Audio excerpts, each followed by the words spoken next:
మా భూములు మాకేనని సర్కారుపై హెచ్సియు విద్యార్థుల జంగ్ సైరన్. మంగళవారం మరింత పెరిగినటువంటి ఉద్రిక్తతలు. గేట్ వైపు దూసుకొచ్చినటువంటి విద్యార్థులు పోలీసులు అడ్డుకోవడంతో అక్కడే నిరసన.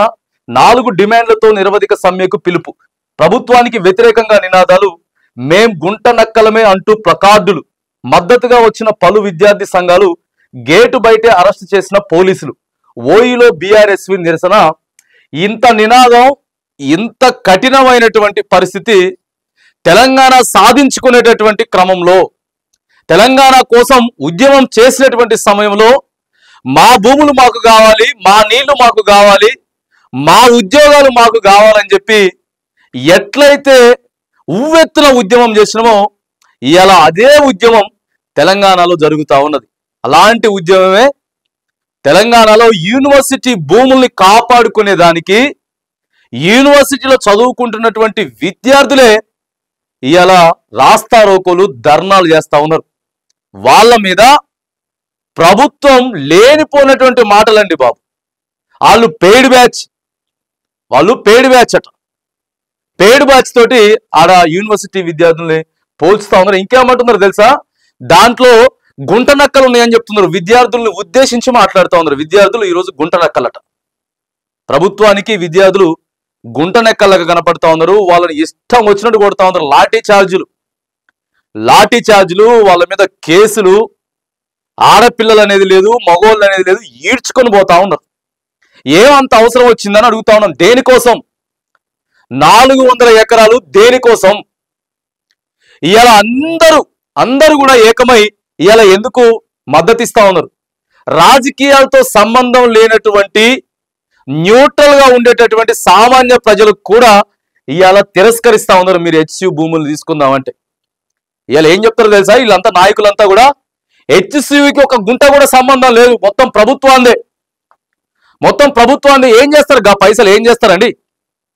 గా పైసలతోటి ఏం చేస్తారో చెప్పండి. ఇక రైతు భరోసాగా తీసుకొచ్చిన పైసలు ఏం చేసిర్రు?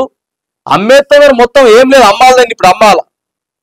ముఖ్యమంత్రి గారే చెప్పిండు కదా, రాష్ట్రం అంతా ఆగమాగం అయిపోయింది, అప్పులు ఉడతలేవు, మనల్ని ఎవడు దేక్తలేడు, కాబట్టి ఈ 400 ఎకరాలను అమ్మాలి. 400 ఎకరాలను అమ్మితే ఓ 15,000 కోట్లు, 20,000 కోట్లు పైసలు వస్తాయి. సో దాంతో కొద్దిగా మెల్లగా నడిపియాలి ప్రభుత్వాన్ని. మరి ఇట్లా అమ్ముకుంటా పోతే ఏంది పరిస్థితి? ఇక అక్కడ ఉన్నాయి, ఇక్కడ ఉన్నాయి, మొత్తం హైదరాబాద్ చుట్టుపక్కల ఉన్నాయి, మొత్తం కూడా ఈ 2 ఏళ్లలో అమ్మేస్తారు.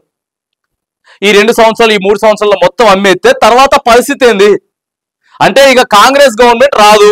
నెక్స్ట్ మొత్తం మనం ఇప్పుడే అమ్ముకొని మొత్తం ఇప్పుడే మనం దాచిపెట్టుకుంటే ఇక ఆరాంసే వచ్చేటటువంటి ప్రభుత్వానికి ఇక అమ్మటానికి కూడా ఏముండదు. ఇప్పుడు మొత్తం అమ్మేసుకొని బాజాప్తో దాచిపెట్టుకుంటే సరిపోద్ది అనేటటువంటి ఉద్దేశంలో ఇవాళ వీళ్ళు ఉన్నారు. బుల్డోజర్లు అండి బాబు. రాత్రికి రాత్రే బుల్డోజర్లు పోతా ఉన్నాయి. లైట్లు వేసుకొని దొంగతనంగా బుల్డోజర్లు పోతా ఉన్నాయి. హెచ్సియులోకి పోయి చెట్లు నరికేస్తున్నారు. ఆడున్నటువంటి పక్షులు, జంతువులు చచ్చిపోతా ఉన్నాయి. దేనికోసం? ఏంది మీ ప్రభుత్వం కథ? ఏందని అడుగుతా ఉన్నాం. రేవంత్ రెడ్డి గారు, మీ ఉద్దేశం ఏంది? దేనికి ఈ 400 ఎకరాల మీద ఎందుకంత పట్టుబట్టిర్రు? అంతమంది విద్యార్థులను ఎందుకు గుంట నక్కలని పిలుస్తా ఉన్నారు? ఎందుకు ఇలా విద్యార్థుల మీద లాఠీ చార్జీలు చేస్తా ఉన్నారు? ఎందుకు విద్యార్థుల మీద ఇలా కేసులు, జీవిత ఖైదు కేసులు పెడతారట? ఆల్రెడీ ఇద్దరి మీద కూడా పెట్టిందని చెప్పి సోషల్ మీడియాలో మొత్తం నడుస్తూ ఉన్నది. ఇద్దరి మీద కేసులు పెట్టిందంట. అంత ఆగమాగం ఉన్నది. తెలంగాణ ఉద్యమం కోసం ఎట్లయితే పోరాడినమో సకల జనులం అంతా కూడా ఏకమై ఇవాళ యూనివర్సిటీ, హైదరాబాద్ సెంట్రల్ యూనివర్సిటీ భూముల కోసం ఆ రకంగా. ఇదా మీ ప్రభుత్వ విధానం? ఏం చేసిర్రండి? బుల్డోజర్ రాజ్యం నడుస్తున్నది. హైడ్రాతోటి ఏం చేసిర్రు? పేదల భూములు కూల్చేసిర్రు కదా. బుల్డోజర్లు మొత్తం తోసి పడేసిర్రు ఎక్కడికక్కడికి. ఒక్కందంటే ఒక్కంది కూడా బడా ఓడిది ఎక్కడ కూలగొట్టినట్టు లేదు. హైడ్రాని తీసుకొచ్చి ఆగమాగం చేసిర్రు. కూలిపోతుంది తెలంగాణ, ఆగమైపోతుంది తెలంగాణ. అర్థమైతలేదు. సంవత్సరంలోనే ఆగమాగం చేసి పడేసిర్రండి బాబు. హైడ్రాని తీసుకొచ్చిర్రు. హైడ్రా వల్ల ఒక్క రూపాయి కూడా బెనిఫిట్ అయింది లేదు. తెలంగాణ తల్లి విగ్రహం మార్చారు, ఆ పాటను మార్చారు, తెలంగాణ గేయాన్ని మార్చారు. మీరు తీసుకొస్తామని చెప్పినటువంటి మార్పులు. ఇవాళేమో మూకుమ్మిడిగా పోలీసు వారిని అడ్డు పెట్టుకొని విద్యార్థుల్ని చితక బాదుకుంటా 400 ఎకరాల మీద కన్ను పడ్డది వీళ్ళకి. ఈ 400 ఎకరాలు అయిపోతే మళ్ళీ ఇంకో దగ్గర, ఈ అయిపోతే ఇంకో దగ్గర, ఈ అయిపోతే ఇంకో దగ్గర. ఈ 2-3 ఏళ్లలో మొత్తం యాడికాడికి తెలంగాణను ఆగం చేద్దామని చెప్పేసి వీళ్ళు డిసైడ్ అయినట్టుగానే కనపడుతున్నది. ఇక్కడ హెచ్సియులో పరిస్థితులు చూస్తా ఉంటే అవును పెట్టిన చూడండి, yes we are the foxes, our den, our land, our rights. ఖచ్చితంగా మేము గుంట నక్కలమని చెప్పి ఫోటో వాళ్ళే పెట్టుకొని తిరుగుతున్నారు. ఖచ్చితంగా బాగా చెప్తా, మా భూముల కోసం యూనివర్సిటీ వాళ్ళ ఎలా చదువుకుంటాడంటే 4 ఏళ్ళు 5 ఏళ్ళు 6 ఏళ్ళు చదువుకుంటాడు, ఆ తర్వాత ఉద్యోగం అవుతుంది వెళ్ళిపోతాడు. అయినా కూడా యూనివర్సిటీ భూముల్ని అక్కడ విద్యార్థులు ఎంతగానో కష్టపడతా ఉన్నారు చూడండి. ఇవాళ తెలంగాణ యావత్తు కూడా వాళ్ళకి మద్దతు పలకాల. ఎంతో మంది సోషల్ మీడియాలో పెడతా ఉన్నారు, మీ రాజకీయాలు పనిచేయవు, ఇట్లా చేస్తే మళ్ళీ ప్రభుత్వాలు రావు, చిన్నటువంటి వన్యప్రాణుల్ని చంపేసేటటువంటి ప్రయత్నాలు చేస్తా ఉన్నారు, చెట్లను కూలగొడతా ఉన్నారు, ఆక్సిజన్ ఇచ్చేటటువంటి చెట్లను కూలగొడతా ఉన్నారు. ఏం జరుగుతా ఉంది ఇవాళ? రణరంగం అవుతా ఉండదు హెచ్సియులో. ఇగో పోలీసులను అడ్డుకోవడంతో ఎక్కడ అడ్డుకుంటే అక్కడే నిరసన చేసేస్తున్నారు. 4 డిమాండ్లతోటి నిరవధిక సమ్మె. హైదరాబాద్ సెంట్రల్ యూనివర్సిటీలో సర్కార్ నిర్బంధ కాండ నడుస్తోంది. ప్రకృతిని కాపాడాలని విద్యార్థులు ఫైట్ చేస్తుంటే అరెస్టులు, లాఠీ ఛార్జీలతో విద్యార్థుల ఉద్యమాన్ని అణచివేస్తోంది. అయితే పోలీసుల అరెస్టులను లెక్క చేయకుండా విద్యార్థులు నిరసన కొనసాగిస్తున్నారు. 400 ఎకరాల భూమిపై ప్రభుత్వం వెనక్కి తగ్గే వరకు నిరవధిక సమ్మె చేపడతామని పిలుపునిచ్చారు. అటు విద్యార్థుల ధర్నాకు వివిధ రాజకీయ పార్టీలతో పాటు విద్యార్థి సంఘాల నాయకులంతా కూడా మద్దతు తెలిపిర్రు. పోతుందా ప్రభుత్వం? ముందుకు పోగలుగుతుందా? 400 ఎకరాలని అమ్మగలుగుతారా?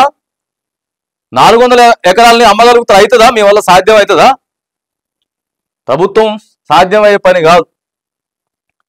హైదరాబాద్ సెంట్రల్ యూనివర్సిటీ విద్యార్థులు కదం తొక్కడంతో రణరంగంగా మారింది.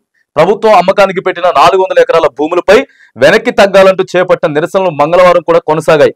విద్యార్థుల ధర్నాకు రాజకీయ పార్టీలు, వివిధ విద్యార్థి సంఘాల నాయకులు మద్దతు తెలపడంతో సెంట్రల్ యూనివర్సిటీ దగ్గర ఉద్రిక్తత నెలకొన్నది. యూనివర్సిటీలో విద్యార్థులు ఇక బయటికి వచ్చి వాళ్ళంతా కూడా నినాదాలు చేసుకుంటా అక్కడే ఎక్కడ అడ్డుకుంటే అక్కడే చూడండి, ఒకరు ఇంకొకరు అనేది లేదు. దేశవ్యాప్తంగా ఉన్నటువంటి స్టూడెంట్స్ అండి మా భూములు మాకే కావాలని చెప్పేసి ఇవాళ పోరాడుతా ఉన్నారు. మళ్ళీ ఇట్లాంటివి జరుగుతాయి, ఇంత ఆగమాగం చేస్తారని చెప్పేసి ఏడా అనుకోలేదు. అది యూనివర్సిటీకి సంబంధించినటువంటి భూమి కాకపోతే, ఆడ ఇబ్బందులు లేకపోతే రైట్ అమ్ముకునేటటువంటి ప్రయత్నం చేయండి. గత ప్రభుత్వం కూడా అమ్మింది కదా, గత ప్రభుత్వం కూడా అమ్మింది, గట్లనే చేసిర్రు. వాళ్ళు అమ్మలేదని చెప్పి అంటలేము, వాళ్ళు దానికి కావాల్సిన అవసరాలను బట్టి అమ్మింది. కాకపోతే ఇంత ఉధృతంగా ఉన్నటువంటి యూనివర్సిటీ భూముల్ని దేనికోసం అమ్ముతా ఉన్నారు? ఇంత ఎందుకు అమ్మాల్సి వస్తా ఉన్నది? ఇక చూడండి, ఇక్కడంతా కూడా విద్యార్థులు వాళ్ళని అయితే అసలు లాక్కొని పోతున్నారు. కొన్ని వీడియోలు ఉన్నాయి, కాళ్ళు చేతులు పట్టుకొని లేడీస్ని కూడా లాక్కొని పోతున్నారు. ఇలా బుల్డోజర్ల ప్రభుత్వం అయిపోయింది. తెలంగాణలో బుల్డోజర్ల రాజ్యం నడుస్తా ఉన్నది. తెలంగాణ అంతా కూడా ఆగమాగం అయిపోతా ఉంది. తెలంగాణ కూలిపోతా ఉంది. తెలంగాణ చెప్పాలంటే ఎక్కడ ఏ విషయం ఏం జరిగింది చెప్పండి? మార్పులు ఏదో ఉన్నదాన్ని మసిపూసి మారడికాయ చేయడం తప్ప కొత్తది ఏం ప్రారంభించారు? సంవత్సరం అయితా ఉన్నది, మంచిగా అప్పులు తెచ్చుకున్నారు. ఏం చేసిర్రు? తెలంగాణ కోసం ఏం చేసిర్రు? ఎందుకు ఆగమాగం పట్టిస్తా ఉన్నారు? మీరు ఎట్లా చేసుకుంటా పోతే మాత్రానికి చాలా కాంగ్రెస్ పార్టీకి గడ్డు పరిస్థితి. ఎంత గడ్డు పరిస్థితి అంటే తెలంగాణ సమాజం మొత్తం కూడా ఇలా ఏకమైతే అర్థమైతే లేదు. ఇట్లనే చేయండి మీరు, ఇంకొక 4-5 రోజులు ఇట్లనే చేయండి. ఆ విద్యార్థుల మీద అట్లే లాఠీ చార్జీ చేసి అట్లే కొట్లాటలు చేయండి. ఇప్పటికే విద్యార్థి సంఘాలు, అన్ని రాజకీయ పార్టీలన్నీ కూడా మద్దతు తెలుపుతా ఉన్నాయి. ఖచ్చితమైనటువంటి ఒక క్లారిటీ తీసుకురావాలి. ఎందుకంటే కమ్యూనిస్టులు కూడా వీళ్ళతోటి పొత్తులో భాగంగా ఉన్నారు ఎన్నికలప్పుడు. ఇవాళ సిపిఐ సిపిఎం పార్టీల వైఖరి ఏందనేది స్పష్టంగా తెలపాల. రాష్ట్ర నాయకులు ఎవరైతే ఉన్నారో రాష్ట్ర నాయకులు దీని మీద స్పష్టత తెలపాలా. ఆ తర్వాత బీఆర్ఎస్ పార్టీ వాళ్ళు స్పష్టత తెలపాలా. బీజేపీ పార్టీ వాళ్ళు ఒక స్పష్టత తీసుకురావాలా. ప్రెస్ మీట్లు పెట్టాలా మీరు. లేకపోతే యూనివర్సిటీ దగ్గరికి వెళ్ళి విద్యార్థులతో మాట్లాడి పరామర్శించే డ్రామాలు కాదు ఇవన్నీ. కొంత డ్రామాలు చేసేటటువంటి ప్రయత్నాలు కూడా జరుగుతూ ఉన్నాయి. పెయిడ్ బ్యాచ్లు అని చెప్తా ఉన్నారు. విద్యార్థులంతా కూడా ఆగమాగం పట్టిస్తా ఉన్నారు. రాజకీయ పార్టీల వైఖరి ఏంటిది? అసలు హెచ్సియు భూముల మీద ప్రభుత్వం మీద ఒత్తిడి తీసుకొని వచ్చేదానికి ఇగో మీ వంతు పాత్ర ఎంత పోషిస్తా ఉన్నారు? విద్యార్థులకి ఎంత చేదుడు వాదుడుగా ఉంటా ఉన్నారు? ఇలా సక్సెస్ అవుతారు హెచ్సియు విద్యార్థులంతా కూడా. బాజాప్తా ప్రభుత్వం అవతలుగా పోతుంది. 400 ఎకరాల్ని ఆగమాగం పట్టిస్తూ మొత్తం కొట్టేస్తున్నారు నైట్ పోయి బుల్డోజర్లని. మా మీద నుంచి పోనండి బుల్డోజర్లు అని చెప్పి విద్యార్థులు చెప్తా ఉన్నారు. ప్రభుత్వానికి ఇదొక పరాకాష్ట, వాళ్ళు చేసేటటువంటి పనులకి పరాకాష్ట. ఖచ్చితంగా ఇగో మీ రాజకీయ భవిష్యత్ ఏదైతే ఉందో ఖచ్చితంగా విద్యార్థులే నాంది పలికేటటువంటి పరిస్థితులు అయితే ఖచ్చితంగా వస్తాయి.